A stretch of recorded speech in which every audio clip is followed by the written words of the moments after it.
Today is Friday, May the 10th, and wasn't today a day for the record books? Not a record book, but the day finished mostly green. Look at all of that. Amazon was down, Apple was down, a couple of banks were down, Exxon was down, healthcare, mixed. But the day started off badly because the talks with China were not going well. They broke off around noon. And then Mnuchin came out and said that they had made progress, or they were constructive talks, is what he said. So that was enough to fool the market into saying maybe we've hit a bottom. Maybe the Trump put is in, which means Trump is not going to let the market go any lower. He's going to do something, start a war, extend the, who knows. But anyways, we finished up for the day in the Dow, flat in the NASDAQ, and up about 10 points in the S&P. Advancers led decliners, 58% to 36%, and we started the day with the oscillator. I thought it would be a little bit below the mean, but it is at the mean. So now it's going to start possibly a move back to the midline. And of course, if we have any break in the China discussions over the weekend, then we could see it pop up on the other side of the zero and try to get into an overbought situation. But what I wanted to show you was the 5-minute charts, to run through the 5-minute charts and the importance of the Chikou span. And then we'll run through the daily charts.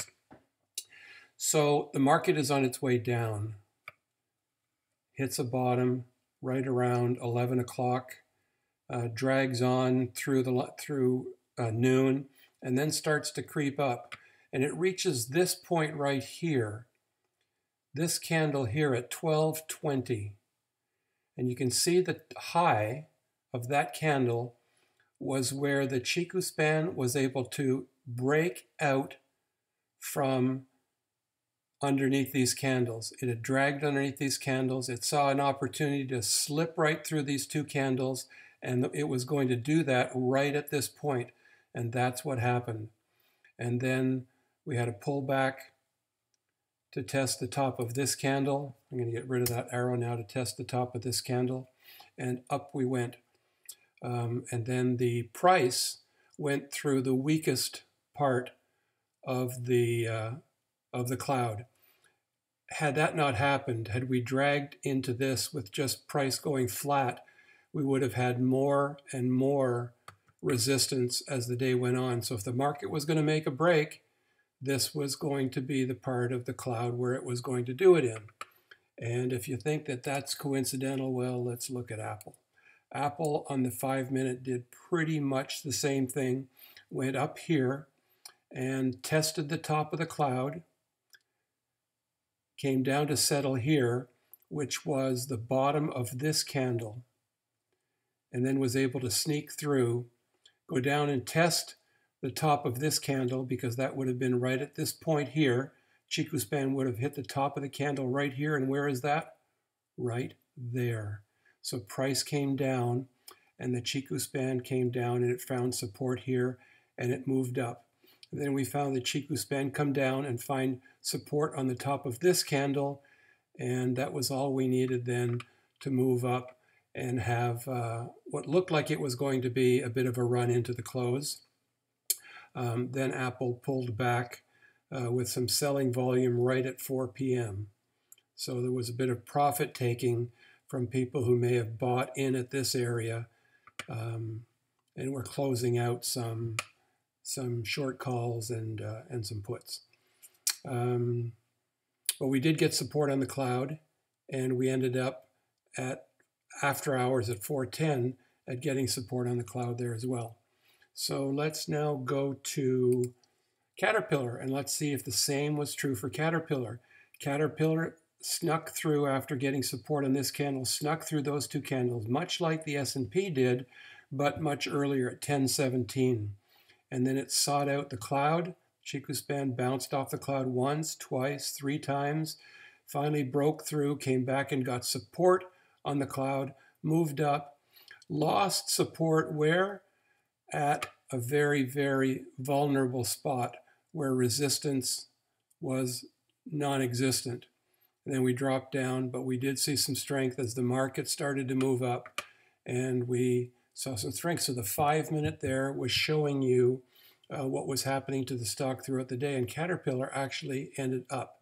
And we always say Caterpillar is very dependent on China. Google had something similar where it came up between these two candles, found resistance on the 8 EMA, support on the 8 EMA, then moved up, played around with lack of support and support on the cloud, and then the Chikou span took the point of least resistance. If it was going to break, it was going to break through right here, and that's the move right there where the Chikou span hit this non-existent thin cloud, and bang, it was up. No resistance, drove the price up for Google. 5-minute chart again. Intel Corporation. You could say some of the same was true for Intel. At 10:30 in the morning, it started to break through from underneath the candles, just like the other stocks did.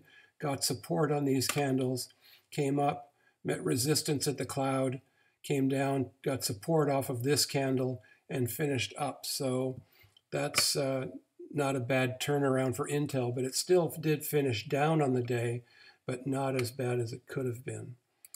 5-minute chart for Whirlpool. Where did the Chikou span break through? It started its move at 10:15 like the other charts.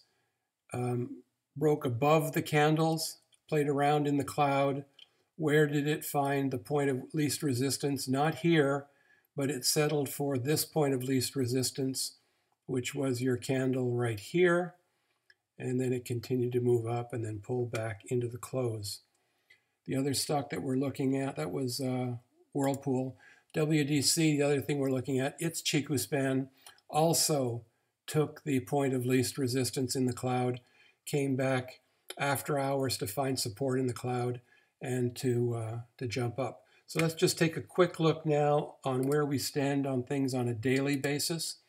Very quickly, because we're how many hours now? We're 7 minutes into this. We did not get support on the cloud, which I tweeted that we would.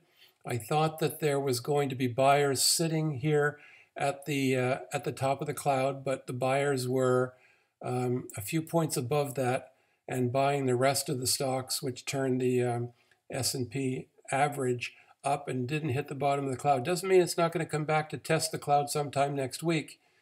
It's still a possibility. Let's look at the weekly, because we used to look at the weekly as well. And we still see a flat cloud here and a big trough down there. But I'm not worried about it going to this trough. What I am thinking might happen is that we might get a pullback, and it may just do a chasm leap over this and then come back to find a cushion on the other side of this increasing cloud. So it's looking positive. Everything is saying if they can just get this China thing out of the way, we're going back to new highs. Apple on the daily, look at that. Today, we hit the bottom of the cloud and we got support. Where we hit resistance was, that's the 1 week. We got support on the 1 week. That didn't happen today. Today was this. But we played, look at that. Tariffs on Chinese good will cost Americans $500 per household. So there goes the tax break that the average household got, which was $460. Caterpillar, let's look at Caterpillar on the week. Resistance this week at the top, at the bottom of the cloud. Chikou span is right in here somewhere. Where is it? Let's highlight the Chikou span. And the Chikou span is right. Hard to see, but there it is, right in there. So we need to break through this cloud. Top of the cloud could provide us with resistance, but also a target next week. We could be looking at 142.77. I wanted to say that, and I did say in a tweet today that I thought that our quest for the Gartley was broken, but we finished above the green line that I tweeted. I said, if we finish below this green line, our Gartley is in danger, but we finished above it. Our Gartley is still intact, but barely. Google, this is the weekly chart, came down to get support on the 200 daily moving average, which was just protecting the cloud. Flat clouds attract, and that's what's happened this week. Last week we had Google's earnings, and this week we didn't get much good news out of Google either. Intel, disastrous week, terrible week. Not a time when you want to buy in quite yet. I did say, though, that I bought into Apple. I sold 300 shares just before earnings at 204.48. I bought them back today at 196.48. But I covered them with 200 calls to give me an effective cost of 194. And of course, I rolled my 205 and 207 puts, which lost a fair bit of money, but I'm still way up on my short puts that I started back in February. I rolled them out to June the 7th because I think it's going to take a while for Apple to rally back over 200. WDC, and the last one was Whirlpool. Remember, we're still looking at Whirlpool as a possible stock to buy, but not until it moves above the cloud. Now, it stayed this week, today rather, it stayed just above the cloud. It came to break through the bottom of the cloud, filled the cloud, and it ended the day just above the cloud with cloud support. And the Chikou span is right down here. So it's mixed. It would have been nice to have the Chikou span on top of this candle, but that didn't happen. If it comes out on Monday and stays above 134.44, which was the close today, then the Chikou span will be in a nice position to continue to move out over these candles and into the ether up here, and Whirlpool could be starting to move back. But if this China thing is going to cost the average American $500, they may think twice about buying appliances, because that's where it's going to be costly. It's going to be in the appliances and the television sets that the consumer is going to feel it first, as well as shopping at Walmart. Have a good weekend, everybody. Thank you very much. Sorry it went 12 minutes.